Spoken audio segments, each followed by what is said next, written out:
warga RW 05 Desa Putornon mengucapkan Selamat Hari Raya Idul Fitri, minal aidin wal faizin.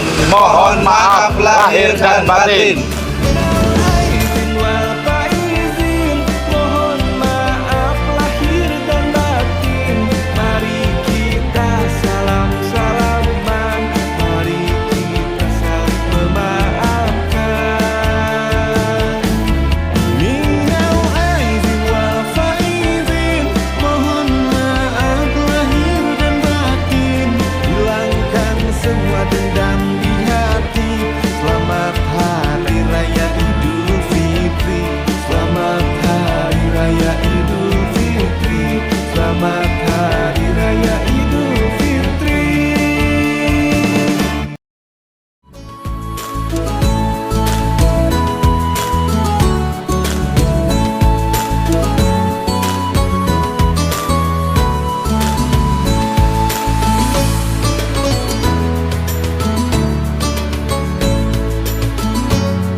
Bismillahirrahmanirrahim.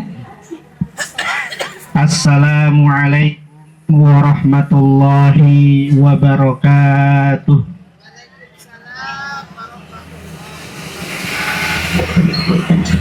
Alhamdulillahi rabbil alamin. Alhamdulillah alladzi anzala minas sama'i ma'an mubaraka liyuhyiya bihi baldatan maita wa liyusqiyahu mimma khalaqallahu an'aman wa anasiya katsira. Salatuhu wa salamuhu ala nabiyyina Muhammadinil Mustafa wa ala alihi wa ashabihi wa man tabi'al huda, amma ba'd. Rabbi shrah lana sudurana wa yassir lana umurana wahlul 'uqdatam min alsinatina yafqahu aqwalana. Yang sama-sama kami hormati segenap pengurus jajaran RW 05 di Desa Putornon, nakhusu bidzikri, yang hadir pada saat ini. Alhamdulillah tadi sudah sempat berkenalan dan ngobrol dengan anggota dewan yang ternyata secara umur nggak jauh beda. Ya, mungkin kalau secara umur boleh beliau lebih tua, ya, tapi sepertinya pandangan visi semangatnya sepertinya lebih besar beliau, ya. Karena terjun ke masyarakatnya luar biasa gigih dan semangat. Ya, kami hormati Bapak Dedi Firmansyah selaku anggota dewan daripada Kabupaten Lumajang. Berikutnya tak lupa Bapak Imron Rosyadi selaku Ketua RW 05 beserta para pengurus, para panitia, para ibu, bapak, hadirin jamaah semuanya yang dirahmati Allah Subhanahu wa Ta'ala. Ini kajiannya berapa menit ini, deh? Karena tadi Pak Dedi sudah panjang lebar menyampaikan itu, rasa-rasanya saya tinggal menyimpulkan ini. Alhamdulillahirabbil alamin. Tentu kalimat syukur sama-sama kita panjatkan kepada Allah. Sholawat serta salam semoga senantiasa teriring kepada baginda Rasulullah Muhammad Sallallahu alaihi wasallam. Bapak Ibu yang dirahmati Allah, berkaitan dengan halal bihalal atau berkenaan dengan momentum Idul Fitri dalam setiap tahunnya yang setiap tahun kita lalui bersama-sama, tentu begitu banyak hal yang patut sama-sama kita sadari untuk kita perhatikan. Di antaranya adalah bahwasanya kalau kita tarik kepada riwayat dan sejarahnya, halal bihalal itu ternyata upaya daripada ulama-ulama Nusantara, dari para kiai, para masyayikh, untuk bagaimana membuat kita Muslim di Indonesia ini guyup satu sama lain, saling memaafkan satu sama lain. Maka diselenggarakanlah agenda yang bernama halal bihalal. Allahu yarham Kiai Haji Wahab Hasbullah itu bukan sembarangan mencetuskan istilah halal bihalal. Namun ternyata secara dasar teoritisnya itu memang semangatnya adalah agar kita mampu saling memaafkan satu sama lain. Karena ternyata kalau kita telaah lebih jauh, Ramadan yang kemarin kita lalui itu di dalamnya terdapat fadilah yang luar biasa. Terdapat keutamaan yang sangat luar biasa, di antaranya adalah segala dosa kita kepada Allah Subhanahu wa taala itu diampuni oleh Allah dengan kita lulusnya kita dari bulan suci Ramadan. Hadisnya mungkin sama-sama kita sudah paham, sama-sama kita sudah hafal. Matur nun jeba, alhamdulillah. Ya. Ini kalau sudah disuguhi air, masya Allah. Kalau saya bicara 15 menit agak nggak enak saya ini. Ya. Tapi karena suguhannya ini 2 gelas, ya mungkin 15 kali 2. Ya, 30 menit. Ya. Tapi kalau tambah degan, kopi hitam dan yang lain-lain bisa 1 jam itu. Alhamdulillah. Oke, saya teruskan. Hadisnya adalah yang sama-sama kita sering dengar. Man shoma Ramadana imanan wahtisaban ghufira lahu ma taqaddama min dzambih. Barang siapa yang berpuasa di bulan suci Ramadan dengan keimanan didasarkan kepada mengharap ridho dan pahala dari Allah Subhanahu wa taala, ghufira lahu, maka diampuni baginya dosa-dosa yang kapan? Ma taqaddama min dzambih, dosa-dosa yang telah lalu. Meskipun Bu, atau mungkin di sini ada bapak-bapak yang kalau puasa rasanya luwe, apa itu bahasa Jawanya Pak? Luwe temen ya. Luwe nemen gitu ya, sehingga puasa bawaannya tidur lagi, setelah sholat tidur, bangun sholat asar masih lemes, tidur lagi, bangun setelah mendekati atau menjelang azan maghrib lalu berbuka puasa. Itu para guru mengatakan masih termasuk kategori berpuasa. Artinya apa? Seminimal mungkin dalam hal taraf minimal pun kita berpuasa, insya Allah mendapat keutamaan ampunan dari Allah Subhanahu wa ta'ala. Amin ya rabbal alamin. Hadis yang lain misalnya, man qoma Ramadana, barang siapa yang qiyam, mendirikan sholat, imanan wahtisaban, ya, mendirikan sholat qiyamul lail, sholat tarawih. Kalau warga RW 5 berapa rakaat Bu sholat tarawihnya Bu? 11. Oh alhamdulillah. Ada yang 11, ada yang 23. Ya, masing-masing dengan hujjahnya. Yang intinya semuanya semangat qiyam di bulan suci Ramadan. Tapi ternyata Bu atau Bapak semuanya, ada syekh bernama Imam Ibnu Rajab Al-Hambali bilang, kategori orang yang mendirikan sholat untuk semalam penuh di bulan suci Ramadan itu ternyata cukup 2. 1 bagi mereka yang sholat isya berjamaah, kedua bagi mereka yang sholat subuhnya berjamaah. Jadi nggak perlu khawatir, ya Allah Ustadz, kemarin saya kalau ikut sholat tarawih dagangan saya belum habis Ustadz, karena saya jualannya ya apa itu Bu, pecel-pecel atau sate di malam hari. Kalau saya tidak jualan ngejar tarawih, saya nggak dapat uang. Maka tidak perlu khawatir. Buat panjenengan-panjenengan yang pekerjaannya memang di malam hari, tidak mampu akhirnya menjalani sholat tarawih, maka menurut Imam Ibnu Rajab Al-Hambali cukup 2. Sholat isya berjamaah dan sholat subuh berjamaah. Mengapa demikian? Karena sholat isya menurut beliau itu sama dengan sholat separuh malam. Sholat isya berjamaah nilainya setara dengan sholat separuh malam. Lalu kalau sholat subuh berjamaah, itu pahala ganjarannya senilai dengan apa? Senilai dengan 1 malam penuh.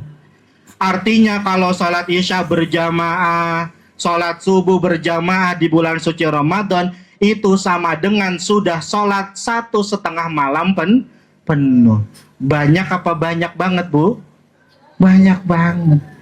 Makanya kalau ada yang khawatir, ya Allah Ustadz, kemarin kayaknya Lailatul Qadar Ustadz, saya nggak tarawih karena sibuk milih baju baru ini Ustadz. Karena kalau saya nggak belanja baju baru, anak saya kok kayaknya ngenes nemen Ustadz gitu. Akhirnya saya bolos tarawih untuk belanja ke GM. Saya taunya GM Bu, karena saya baru 1 tahun di Lumajang. Belum tahu yang sumber rezeki, belum tahu yang apa lagi Bu, nama-namanya Bu. Ibu-ibu ini yang hafalnya. Nah, jadi insya Allah semuanya setelah lulus dari bulan suci Ramadan mendapatkan ampunan dosa atas kesalahan kita kepada Allah di waktu-waktu yang telah lalu. Maka pertanyaannya, bagaimana dengan kesalahan kita antar sesama? Bagaimana kabarnya dosa-dosa kita dengan sesama manusia, dengan tetangga kita, dengan kerabat kita, atau dengan kolega-kolega yang lainnya? Maka halal bihalal, alhamdulillah diselenggarakan dalam rangka menghapus dosa dan kesalahan terhadap sesama. Ya. Di dalam Al-Quran, kalau kita mau coba telusur lebih jauh, alhamdulillah saya 5 tahun di Madura sama Ustadz itu, sama Kiai, kalau nggak ngaji, kalau nggak dilempar kayu, disiram air galon Bu. Jadi yang namanya ngaji, alhamdulillah tadarus Al-Quran itu sudah kewajiban dan kebutuhan. Namun ternyata setelah ditelusur di dalam Al-Quran, menariknya tidak pernah ada perintah minta maaf. Tidak pernah ada perintah minta maaf. Yang ada adalah perintah memberi maaf. Yang ada adalah motivasi untuk terus memberi maaf. Yang ada adalah gambaran ganjaran Allah yang begitu besar untuk mereka yang mampu memberi maaf. Nah, ini pertanyaan ini untuk kita. Terus meminta maaf apa enggak wajib Ustadz? Ya wajib. Karena memang sudah fitrahnya bagi yang melakukan kesalahan hendaknya meminta maaf. Namun ternyata yang rumit, yang rodo abot, ya. Ini saya mohon maaf Jawanya rada-rada putus-putus karena baru 1 tahun Bu pindah ke Jatiroto. Pulau asli Bekasi, Jawa Barat. Nah, jadi pelan-pelan ya Bu. Ya, kalau sampun ngeten wonten alhamdulillah. Ya. Tadi sudah banyak kursus sama Abah Ratno di dalam gitu. Alhamdulillah. Banyak kursus bahasa Jawa gitu. Alhamdulillah. Saya teruskan. Jadi ternyata di dalam Al-Qur'an yang ada pertama perintah memberi maaf. Yang ada adalah motivasi untuk memberi maaf. Yang ada adalah ganjaran untuk mereka yang memberi maaf. Dan yang ada di dalam Al-Qur'an adalah pujian dari Allah untuk mereka yang memberi maaf. Perintah memberi maaf. A'udzubillahi minasyaitonirrajim. Khudhil afwa wa'mur bil urfi wa'arid 'anil jahilin. Pilihlah jalan untuk memberi maaf terhadap sesama kalian. Wa'mur bil urfi, perintahlah, ajaklah terhadap kebaikan antara sesama kalian. Wa'arid 'anil jahilin, dan berpalinglah kalian dari orang-orang yang bodoh. Motivasi memberi maaf. Wal ya'fu wal yasfahu. Ala tuhibbuna ayyaghfirallahu lakum. Hendaklah kalian saling memberi maaf. Hendaklah kalian saling memperbaiki hubungan satu sama lain. Apakah kalian tidak suka jika Allah mengampuni dosa-dosa kalian? Ganjaran untuk mereka yang memberi maaf. Faman afa wa aslaha fa ajruhu 'ala Allah. Barang siapa yang memberi maaf, barang siapa yang memperbaiki hubungan satu sama lain, fa ajruhu 'ala Allah, balasannya itu terserah Allah. Kalau sudah terserah Allah, Bu, mau dosa sebesar gunung, kalau Allah ridho kita masuk surga, diampuni dosanya lantaran memberi maaf, maka kita menjadi ahli surga. Mau apa mau banget, Bu? Bapak-bapak mau, Pak? Maka mudah-mudahan kita termasuk orang yang mudah memberi maaf. Karena Allah memuji langsung, Pak. Allah memuji langsung orang-orang yang memberi maaf. Di antaranya dalam surat Al-Baqarah. Wal kaziminal ghaizah wal 'afina 'anin nas. Maaf, di surat Ali Imran. Mereka yang mampu menahan dengki, menahan hasad, menahan kebencian terhadap sesama. Wal 'afina 'anin nas, dan mereka yang mampu memberi maaf kepada sesama manusia. Mereka adalah orang-orang muhsinin. Mereka adalah orang-orang yang baik. Kita, Bu, kalau dipuji sama manusia itu berbunga-bunga. Luar biasa hati kita merekah. Ya, semerbak hati kita rasanya ketika kita mendapatkan pujian dari orang lain. Bayangkan yang memuji kita adalah langsung Allah Subhanahu wa Ta'ala. Maka bagaimana beruntungnya kita nanti kalau mendapatkan pujian dari Allah, maka dilapangkan jalan kita menuju surga. Maka ada kisah menarik ini, Pak. Ada cerita luar biasa tentang orang yang memberi maaf. Jadi pernah Rasulullah ketika hendak sholat bersama para sahabat di Masjid Nabawi. Lalu ketika hendak takbiratul ihram, Rasulullah Shallallahu Alaihi Wasallam berbalik badan, menoleh kepada jamaah. Wahai sahabat, akan datang kepada kita, bergabung bersama kita, sholat di masjid ini ahli surga. Para sahabat tolah-toleh, Bu, melihat kanan kiri siapa yang datang. Ternyata dari kejauhan dari pintu masjid ada bapak-bapak tergopoh-gopoh, terburu-buru, masih basah jenggotnya dengan air wudhu, masih terlipat bajunya di lengan karena bekas wudhu, hendak bergabung untuk sholat berjamaah. Nah, ini kan kalau misalnya kita bayangkan zaman sekarang, ini modelan-modelan umat Islam sekarang, model-model saya. Ibaratnya sholat jamaahnya paket hemat nge. Datang ketika sudah iqomah baru bergerak ke masjid, pulang lebih dulu, selesai salam langsung kabur. Itu Islam model hemat zaman sekarang. Ternyata zaman dulu di zaman Nabi sudah ada model sahabat yang seperti ini. Datang sholat berjamaah ketika hendak takbiratul ihram, selesai salam langsung bangun, lalu kembali ke kegiatannya. Keesokan harinya ketika mau sholat, begitu pula atau begitu lagi kegiatannya yang Rasulullah lakukan. Akan datang bersama kita ahli surga, sholat bersama kita. Maka ada satu sahabat, Bu, dia ibaratnya nggak terima campur penasaran. Iki orang, ya, ini wong datang ke sholat berjamaah ketika mau takbiratul ihram, nggak ada cerita sholat sunnah qobliyah, Nggak ada cerita dia yang iqomah. Tapi kok moro-moro sama Kanjeng Nabi dibilang ahli surga. Kira-kira apa amalannya? Maka sahabat ini namanya Abdullah bin Amr bin Al-As radhiyallahu an penasaran.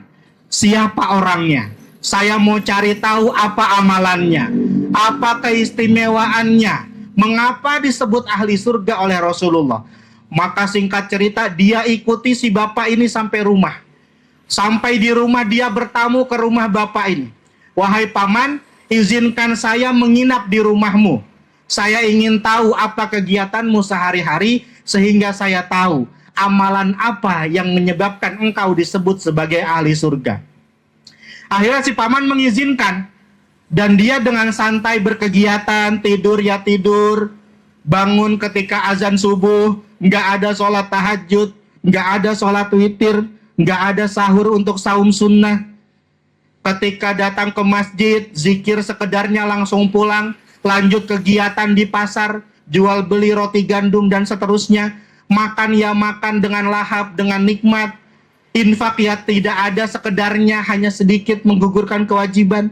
Lalu akhirnya si Abdullah dengan menyerah bertanya, wahai paman, tolong diingat-ingat, apa amalan yang engkau lakukan? Setelah diingat-ingat, oh mungkin ini ya, tapi saya ragu. Mosok amalan ini yang buat saya menjadi ahli surga. Apa kata si paman ini? Beliau bilang, setiap saya mau tidur, saya mengingat-ingat kembali kesalahan orang lain kepada diri saya. Jadi sebelum tidur, ketika berbaring di tempat tidur, si paman ini mengingat kembali, hari ini tadi siapa yang berlaku salah kepada saya? Siapa yang zolim sama saya? Siapa yang mencemooh saya? Siapa yang berlaku buruk terhadap saya? Setelah saya ingat semuanya, satu persatu saya maafkan semuanya. Satu persatu saya maafkan semuanya. Ditanya lagi, kok bisa paman memaafkan dengan mudah begitu? Beliau cuma bilang dengan tertawa, saya tidak mau tidur saya tidak nyenyak gara-gara kepikiran kesalahan orang lain. Kira-kira Bu, lebih nyenyak mana tidurnya orang yang salah atau orang yang disalahkan? Lebih nyenyak mana atau lebih lahap siapa makannya? Orang yang berbuat zolim atau orang yang dizolimi? Biasanya lebih nyenyak, lebih lahap orang yang berbuat zolim karena nggak merasa bersalah. Tapi yang jadi korban sudah jauh kelihatan mau ketemu, kelihatan itu mukanya nggak ada rasa salahnya. Hati saya masih terluka.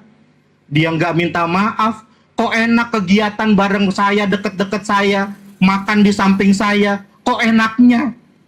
Nggak kepikiran apa sama kesalahannya? Udah bajunya samaan sama saya ini. Makin kesel, makin dongkol, makin susah hati mereka yang menyimpan kesalahan orang lain.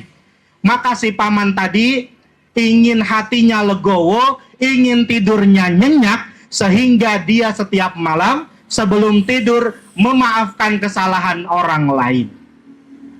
Maka itulah ternyata sebab daripada beliau disebut oleh Rasulullah sebagai ahli surga. Kira-kira Bu, kita sanggup nggak ya Bu ya? Masya Allah ya. Kesalahan, jangankan Ustadz kesalahan bulan lalu Ustadz, kesalahan tahun lalu saya masih ingat Ustadz.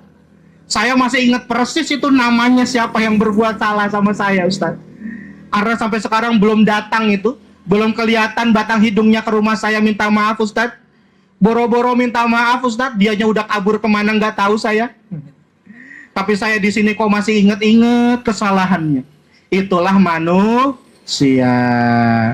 Ya, maka bagi kita sebagai manusia tidak lain senjatanya adalah doa. Ada nih Pak, atau ada nih Bu, doa yang mungkin bisa membantu kita untuk mudah memberi maaf terhadap orang lain. Ya siapa tahu doa ini bisa jadi oleh-oleh di halal bihalal tahun ini. Doanya mungkin nanti bisa sama-sama mengikuti. Doanya adalah Allahumma gfir lana dzunubana wa li ikhwanina alladzina sabaquna bil iman wa la taj'al fi qulubina ghillan lil ladzina amanu rabbana innaka raufur rahim. Mau bareng-bareng, Bu? Ayo saya bimbing. Rabbana gfir lana, Rabbana gfir lana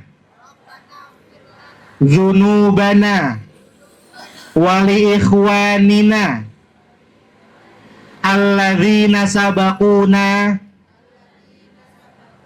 bil iman wa la taj'al fi qulubina ghillan lil ladzina amanu rabbana innaka raufur rahim. Nah, ini doa, ini ada rekamannya, nanti dilihat lagi, Bu. Atau tadi yang sempat ngerekam bisa di-share. Kalau ada akun YouTube-nya, share, like, and comment. Jangan lupa di-subscribe. Mudah-mudahan nanti monetize, dapat cuan dari YouTube. Alhamdulillah. Ada di sini selebgram, TikTokers, ada TikTokers. Paling di sini yang paling banyak follower Bapak Dewan ini. Karena tadi bilang dari 4.000 Ustaz, 3.800, alhamdulillah suaranya. Artinya followersnya banyak ini. Nah, maka mudah-mudahan ya kita termasuk orang-orang yang mudah memberi maaf. Kita termasuk orang-orang yang diberikan rizki oleh Allah, ketenangan dan kelapangan hati untuk mudah memberi maaf. Nah, terakhir, Bu, ya bapak-bapak semuanya, terakhir ini satu hikmah yang mungkin bisa jadi pelajaran juga untuk kita. Ada Sayyidina Ali Zainal Abidin bin Hasan bin Ali bin Abi Thalib. Tidak lain adalah cicit daripada baginda Nabi, yang mana merupakan keturunan Sayyidina Hasan, yang ayahnya itu dieksekusi secara brutal oleh para kaum munafikin. Sayyidina Ali Zainal Abidin masa kecil menyaksikan ayahnya dieksekusi oleh segerombolan orang munafik, oleh segerombolan orang zolim. Tapi ternyata ketika dewasa, ketika beliau sudah besar, pada akhirnya orang-orang yang membunuh ayahnya, orang-orang yang mengeksekusi ayahnya, orang-orang yang menzolimi keluarganya, itu dirawat, itu diberi makan, itu diberi tempat tinggal oleh siapa? Oleh Sayyidina Ali Zainal Abidin. Bayangkan, Bu, yang membunuh ayahnya dirawat sama Sayyidina Ali Zainal Abidin.